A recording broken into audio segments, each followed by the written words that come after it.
اعوذ باللہ من الشیطان الرجیم بسم اللہ الرحمن الرحیم۔ آج ہم سٹارٹ کر رہے ہیں آسان عربی گرامر حصہ سوم۔ اس کتاب کے حصے میں ہم نے عربی گرامر میں ہم نے یہ دیکھا تھا کہ مادہ کیا ہوتا ہے، وزن کیا ہوتا ہے اور افعال کیا کیا ہوتے ہیں۔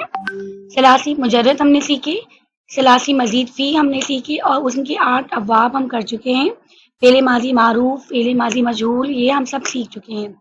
آج ہم حصہ سوم شروع کر رہے ہیں اور اس میں ہم ایک ایک کر کے مختلف عنوانات کریں گے۔ سبق نمبر 54 میں ہمارے پاس اسماء مشتقہ ہیں، ڈیرائیو ناؤن ہے یہ۔ ہم نے دیکھا تھا کہ افعال کی بنیادی صورتیں کون کون سی ہیں، ماضی معروف، ماضی مجہول، مضارع معروف، مضارع مجہول، فعل امر اور فعل نہیں۔ اب الفاظ کی اقسام کے حساب سے اگر ہم دیکھیں تو الفاظ ہمارے پاس 3 طرح کے ہیں، اسم، فعل اور حرف۔ بنیادی طور پر الفاظ 2 طرح کے ہوتے ہیں، چاہے وہ اسم ہو، چاہے وہ فعل ہو، چاہے وہ حرف ہو۔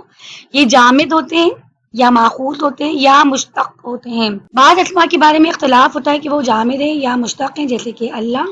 اگر ہم ان کی بناوٹ پہ غور کریں، افعال کی یا اسماء کی، تو بعض اسماء جو ہیں وہ جامد ہوتے ہیں اور وہ عربی زبان کے اندر اہل زبان جس طرح ان کو استعمال کرتے ہیں ویسے ہی وہ الفاظ استعمال ہوتے ہیں، ان کو ہم جامد کہتے ہیں۔ اس کا کوئی قاعدہ نہیں ہوتا، اس کا کوئی وزن نہیں ہوتا۔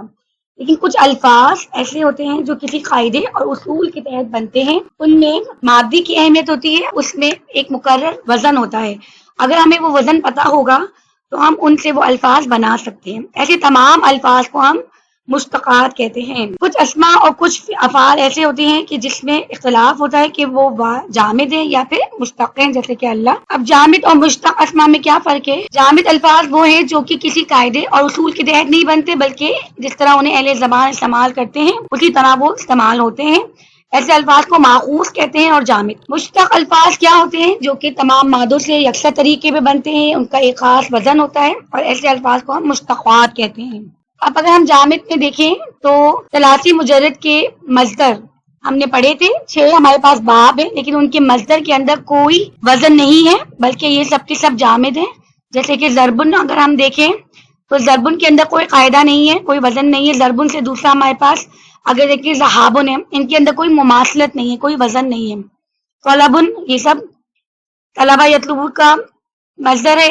غفران، غفرہ کا مصدر ہے۔ قعود، فسقن، یہ تمام اسم ہیں اور یہ افعال کے مصدر ہیں۔ غفرہ، سأل، قعد اور فسقہ کے مصادر ہیں اور یہ جامد ہیں۔ مشتق میں ہم دیکھیں تو تمام افعال مشتق ہیں، کسی قاعدے کے تحت بنائے، چاہے وہ فعل ماضی معروف ہو، مجرد ہو، ثلاثی مزید فی ہو، وہاں پہ اس کا اوزان تھا، ایک پیٹرن تھا، اس کو ہم نے استعمال کیا، اس سے ہم نے افعال بنا لیے۔ اشخاص، مقامات اور دیگر اشیاء کے نام بھی کسی قاعدے کے تحت نہیں آتے، جیسے کہ ملکہ، ملکہ سے بنا ہے ملکن، زیر لگائے تو بادشاہ ہو گیا، زبر لگائے تو فرشتہ ہو گیا، ملکن ہو گیا۔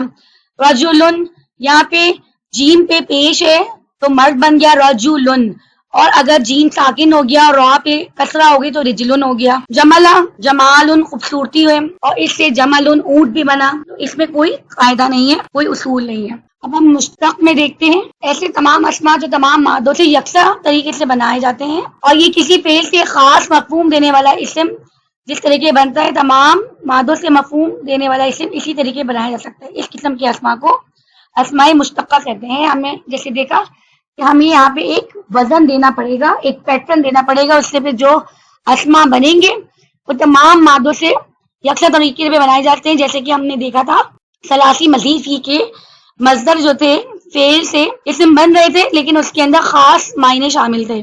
اب ہمارے پاس کون کون سی اسماء مشتقات ہے؟ اس میں ہمارے پاس اسم الفاعل ہے، جس میں بغیر زمانے کے تعین کے کسی کام کو کرنے والے مفہوم دینے والے کا اسم ہوتا ہے۔ دوسری اسم المفعول، پیسو پارٹیسپل، ایسا اسم جس میں کسی پر کام ہونے کا مفہوم ہو، آبجیکٹ ہے یہ دراصل، اور اس میں کسی اور پہ کام ہو رہا ہے، اس کو ہم اسم المفعول کہتے ہیں۔ اسم الظرف، یہ لوکیٹو ناؤن ہے، یہ ایک ایسا اسم مشتق ہے جو کہ کسی کام کے ہونے یا کرنے کے وقت کو یا اس کی جگہ کا مفہوم رکھتا ہو۔ اور ہمارے پاس اسماء مشتقات کون سے؟ اسم الصفہ، ایڈجیکٹیول ناؤن۔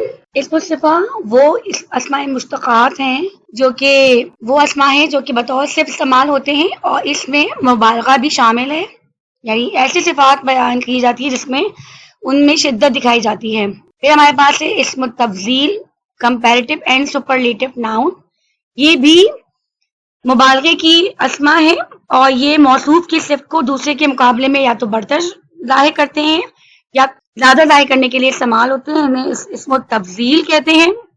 اور آخری ہے ہمارے پاس اسم الاعلیٰ، یولیلیٹرل ناؤن، وہ اسم جو اس چیز کو بتائے جو کسی کام کے کرنے کا ذریعہ ہو، یعنی اوزار یا ہتھیار یا کوئی مشین یا کوئی آلہ. کچھ علماء وہ اسم الظرف کے بھی دو حصے بیان کرتے ہیں، ظرف زمان اور ظرف مقام. اسماء مشتقہ کی تعداد 7 ہو جاتی ہے. اب ہم ایک ایک کر کے ہی سمجھیں گے کہ کون کون سے ہمارے پاس اسماء مشتقات ہیں. بارک اللہ لی ولکم ولسائر المسلمین والمسلمات.